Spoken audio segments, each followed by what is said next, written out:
You may have heard of something called CANZUK in recent months. But what is it? Why is it important? And why are we only talking about it now? CANZUK isn't anything new. It's an acronym that's been used frequently on the international stage since the creation of the UN to describe the world's 4 major Commonwealth countries: Canada, Australia, New Zealand, and the United Kingdom. For many years, CANZUK was merely a descriptor, no more than a simple way to refer to them. However, because of the UK's recent Brexit from the European Union, the United Kingdom has the ability to negotiate its own trade deals for the first time in nearly half a century. Brexit has made a much deeper relationship that goes further than an acronym between the CANZUK countries a possibility, almost overnight. Advocates for a new CANZUK agreement, such as CANZUK International and politicians across the Commonwealth, have ambitions that stretch further than a free trade agreement, often including facilitated migration, free trade, and foreign policy coordination called the CANZUK Union. This means that you could work, live, and travel seamlessly between CANZUK nations. Here in Canada, current Conservative Party leadership candidate Erin OToole is a strong CANZUK supporter and has been quoted as saying, "To me, it just makes sense that these traditional allies, Commonwealth members, and partners would build deeper ties." In a world facing growing challenges from Russia and China, it has never been more important for free market, freedom-loving democracies to work together. With a combined GDP of $6.4 trillion and a combined population of 132 million people, the member nations would enjoy a greater trade negotiating power on the world scale, possibly becoming a third pillar of the West to rival the EU and the US. This sounds ambitious, but Canada, Australia, New Zealand, and the UK share 4 vitally important characteristics. All of the CANZUK nations have the same first language, a shared common law legal tradition, parliamentary democracies, and share the very same head of state, Queen Elizabeth II. Furthermore, they all have basic free trade agreements in place with each other.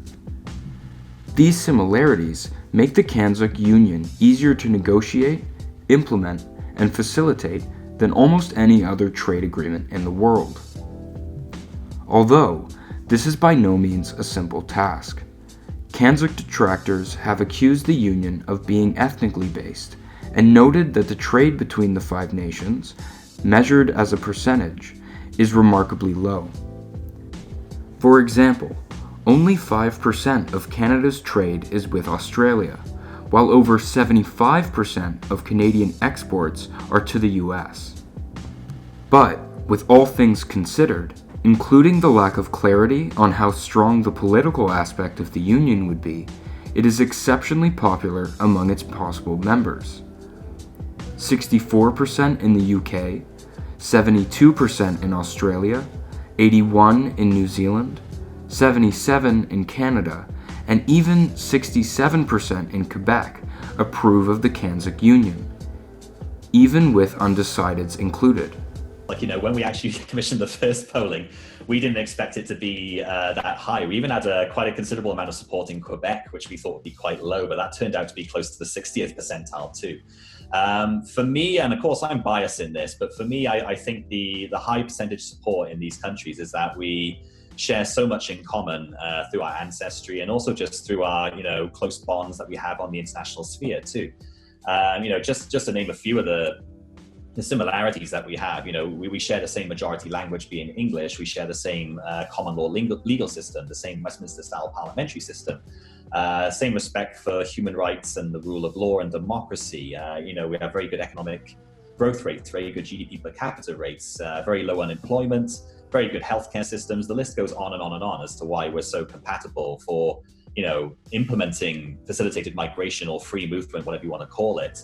And also as well, trade and foreign policy, these countries, we work together so well in the international sphere, whether it's the United Nations or whether it's, with maybe NATO or the Five Eyes intelligence network, as I've already mentioned. So I think for us to develop this further is a natural progression of that relationship. And I think it's obviously, as polling has shown, it's something that's widely supported across the 4 countries too.